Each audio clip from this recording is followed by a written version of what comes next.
Israeli Prime Minister Benjamin Netanyahu is now in Washington for his meetings with President Donald Trump at the White House. On the docket are critical discussions about issues affecting the Middle East, from Gaza to Iran to the fate of the remaining hostages. Here's the latest. Before he left for the U.S., Netanyahu told reporters some of the issues the two leaders will discuss. Victory over Hamas, achieving the release of all our hostages, and dealing with the Iranian terror axis and all its components, an axis that threatens the peace of Israel, the Middle East, and the entire world. Netanyahu says he believes the two can transform the Middle East. I believe that we can strengthen security, broaden the circle of peace, and achieve a remarkable era of peace through peace. Trump also extended an invitation to King Abdullah of Jordan to the White House. Trump wants Jordan and Egypt to help resettle Palestinian refugees from Gaza so it can be rebuilt. So far, both countries are rejecting Trump's offer. We have a clear vision regarding the reconstruction of the Gaza Strip without this leading to the expulsion of any citizen from his land. We have a clear vision in this regard. On Saturday, Hamas released 3 more hostages. Israelis were delighted to see the reunions of Yarden Bibas, Ofer Calderon, and Israeli-American Keith Siegel. These men and the other released hostages described the hellish conditions Hamas kept them in for more than 15 months. Some were held in cages and without medical care. Others saw friends murdered or die slowly. Some were forbidden to cry or hold hands with other hostages. A member of the IDF Medical Corps said some were held in Hamas tunnels for up to 8 months straight, without daylight and little human contact. Yarden Bibas says Hamas taunted him about the fate of his wife Shiri and the 2 sons, Ariel and Kafir. Israel says it has grave concerns about whether they are still alive. Former hostage Daniela Gilboa posted on social media, "I knew the only thing that could save us was faith."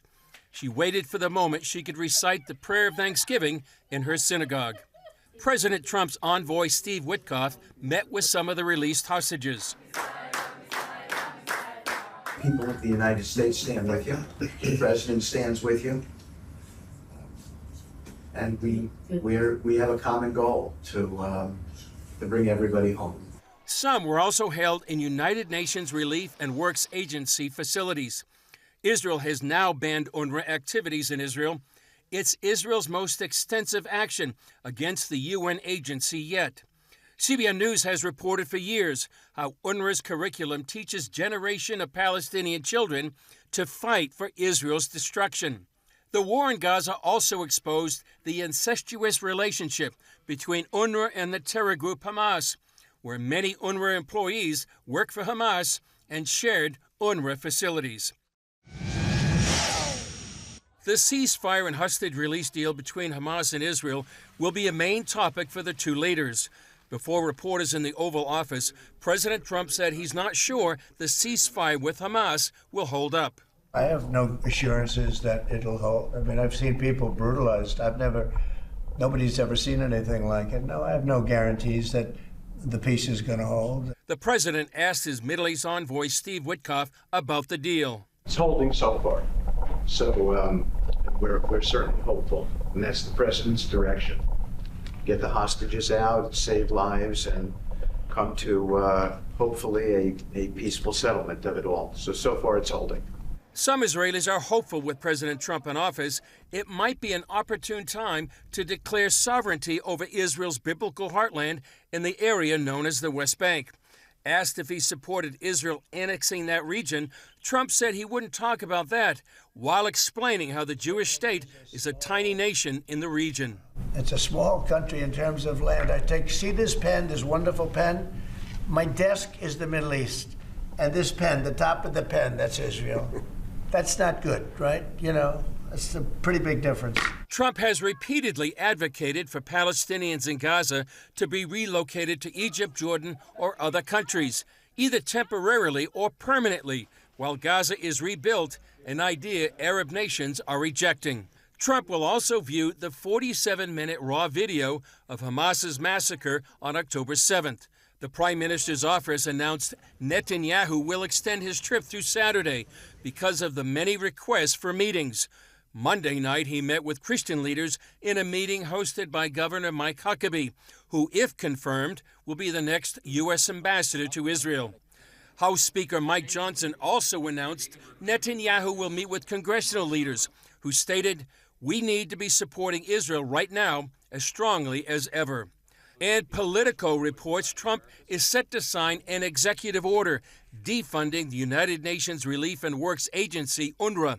And the Wall Street Journal says the White House has asked congressional leaders to approve a $1 billion military aid package to Israel, including 1,000-pound bombs and heavy equipment. Meanwhile, a Palestinian terror attack today at an Israeli base left a number of injured. It comes as IDF forces are engaged in an operation called Iron Wall to rid terror groups inside Palestinian cities like Jenin and Nablus.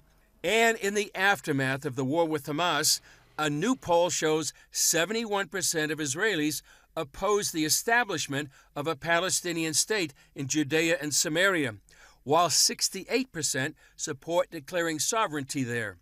And one issue the two leaders are certain to discuss is Iran. The New York Times reports new intelligence reveals Iran is looking to accelerate the timeline for producing a nuclear weapon.